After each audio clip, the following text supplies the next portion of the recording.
అంతేకాదు సెక్షన్ 530 కూడా అంతే ఇంపార్టెంట్ అండి. ఎందుకంటే సెక్షన్ 530లో కూడా ట్రయల్స్ అండ్ ప్రొసీడింగ్స్ని కూడా వీడియోగ్రఫీ ద్వారా రికార్డ్ చేయాలి అనేటటువంటి అమెండ్మెంట్ కూడా ఇందులో జరిగింది.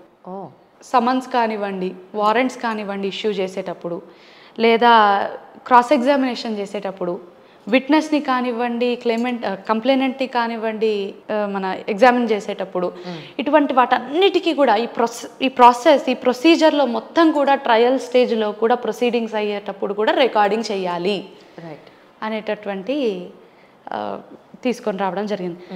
There is more transparency now. అవును, అంతా రికార్డ్ అవుతుంది.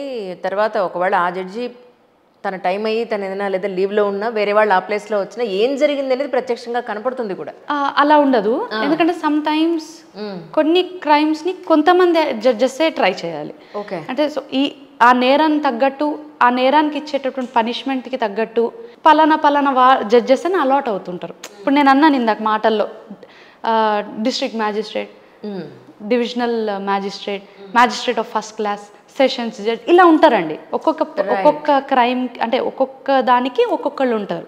అంటే నేను ఎందుకన్నానంటే, నేను కొన్ని కేసెస్లో చూసినప్పుడు ఆవిడ రిటైర్ అయ్యి వెళ్ళిపోయారండి, లేదంటే ప్రమోషన్ వచ్చి ఇంకో దానికి వెళ్ళారండి, ఇప్పుడు ఈ కోర్టులో లేరు వేరే కోర్టులో ఉన్నారు అని అన్నప్పుడు ఆ ప్లేస్లోకి వేరే వాళ్ళు వస్తారు.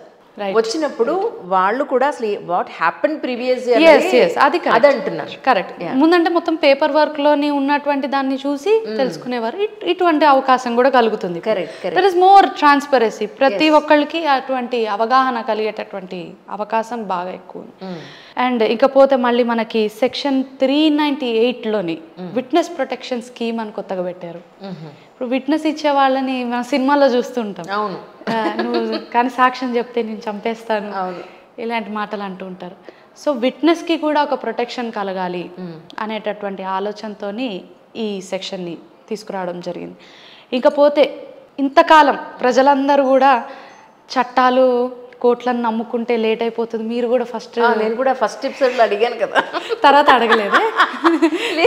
లేదు, అడగలేదంటే మీతో వాదించగలమా చెప్పండి అంటే యాక్సెప్ట్ చేయలేదు, చేసా తప్పదు. పార్లమెంట్లో ఈ కేంద్ర ప్రభుత్వం చెప్పినటువంటి ఈ కొత్త అమెండ్మెంట్స్ రావడానికి కారణం ఎంత వీలైతే అంత తొందరగా జస్టిస్ అనేదాన్ని, సత్వర న్యాయం జరిగేటటువంటి క్రమంలోనే ఇప్పుడు న్యాయ వ్యవస్థ పనిచేస్తుంది అనేటటువంటి ఆలోచనతోనే ఈ చట్టాల్లోని సవరణలు రావడం జరిగిందండి. ఏ పరంగా, ఏ విధంగా అనంటే ఎఫ్ఐఆర్ని పోలీస్ వ్యవస్థ ఎట్టి పరిస్థితుల్లో 3 రోజుల్లో రిజిస్టర్ చేసి ఆన్లైన్లో అప్లోడ్ చేయాలి ఎలక్ట్రానిక్ మీన్స్లోని. ఛార్జ్ షీట్ ఎంత వద్దనుకున్నా 108 రోజుల్లోని ఛార్జెస్ ఫ్రేమ్ చేయాలి. 3.5 నెలలు అంతే, 3.5 నెలలు. ఒకప్పుడు చాలా టైం పట్టేది ఛార్జెస్ ఫ్రేమ్ చేయడానికి. సో ఇప్పుడు ఇంకా ఫాస్ట్గా అయిపోతుంది కదా, 180 days. 90+90 అదొక small division is there technically. So 180 daysలోని ఛార్జ్ షీట్ని ఫైల్ చేయాలని జడ్జ్ ఎవరైతే ఉన్నారో, అంటే ట్రై చేసేటటువంటి అథారిటేటివ్ బాడీ ఎవరైతే ఉన్నారో వారు మళ్ళీ ఇంత స్టిప్యులేటెడ్ టైంలోని ప్రొసీడింగ్స్ని ఫర్దర్గా తీసుకువెళ్ళాలి, ఛార్జెస్ని ఫ్రేమ్ చేసేయాలి అనేటటువంటి అమెండ్మెంట్ కూడా రావడం జరిగింది.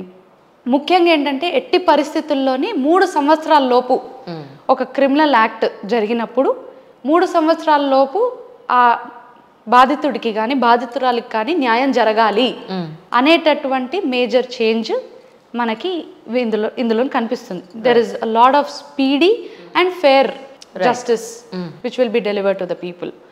So that is one good thing which we have to discuss.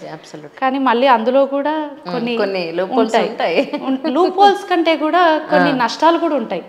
తొందరలో చేయడం అనే దానికి కూడా కొంత ఉంటుంది. పోన్లేండి, తొందరపడడం తప్పలేదంట. Okay, whatever. So this is another change. ఇది మనకి క్రిమినల్ ప్రొసీజర్లో కనిపించేటటువంటి చేంజ్. ప్రొసీజర్కి అంత వ్యవస్థలో ఉండేటటువంటి వాళ్ళకి సంబంధించింది కదా, మరి అసలు ప్రజలకి సంబంధించింది శిక్షలు. కరెక్ట్.